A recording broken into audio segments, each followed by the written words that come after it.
What's up, boys and girls?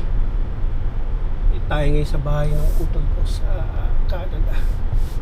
And pumunta ako sa tabi ng ilog sa down by the river.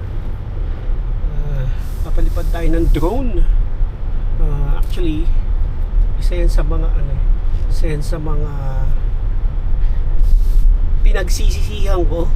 Not actually pinagsisisihan, pero I mean parang medyo naging sayang yung pagdadala ko ng drone dito sa US and sa Canada. Kasi ang daming restriction, guys. Ang daming areas where I can't really fly the drone dahil bawal. Ang dami silang regulation dito. And you have to have certain licenses, allowable areas. So medyo mahirap siya. Hindi katulad sa atin na pag naisipan mo magpalipad, pwede ka magpalipad. Dito maraming bawal. Bawal sa school, bawal sa ospital, bawal sa churches, bawal sa mga tourist spots. Kaya eto, punta ako dun sa may river at subukan kong mag-testing kung makakapagpalipad ako. So, by the way, ito palang dinadrive ko is a Kia Telluride. Wala nito sa atin dyan sa Pilipinas. Parang siyang SUV malaki. So, masarap siyang i-drive kasi masyado siyang smart. As in smart. Hindi tayo sa stop. Siyempre dito kahit walang dumadaan, you have to stop dahil yun ang batas nila. Okidoki. So yan, dito tayo sa may river area. Kasi mo magpalipad. Ganda rito. Tayong spot. Oh, here's a spot to park. Okay. So, park na ako dito. And sama ko kayo kun. Papalipad tayo. Right? Yan. So, hindi ko alam kung makakapagpalipad tayo dahil lakas ng hangin, guys. Oh? Tingnan niyo yung flag.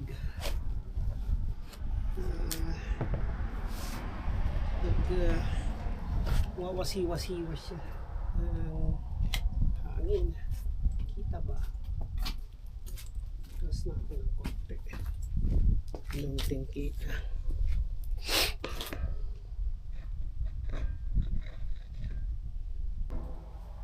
Ayan guys, dito tayo ngayon. And hindi ko alam kung makakapagpalipad ako ng drone dahil medyo mahangin dito sa labas. Wuju. Tingnan yung flag. Mawasiwas siya. Pero subukan pa rin natin. Sana kasi nandito na ako.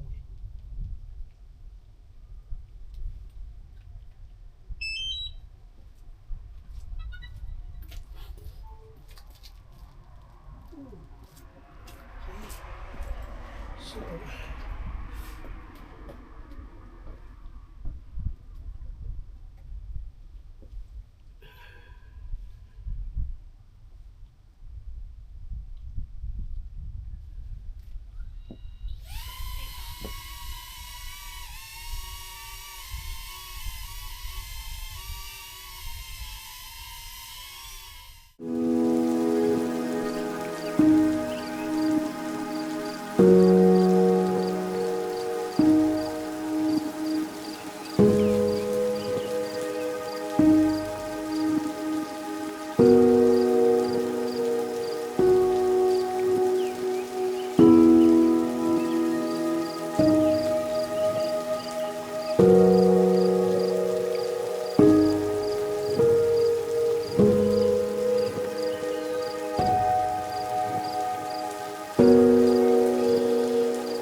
So yun guys, guys, medyo marami tayong clips na nakita nyo.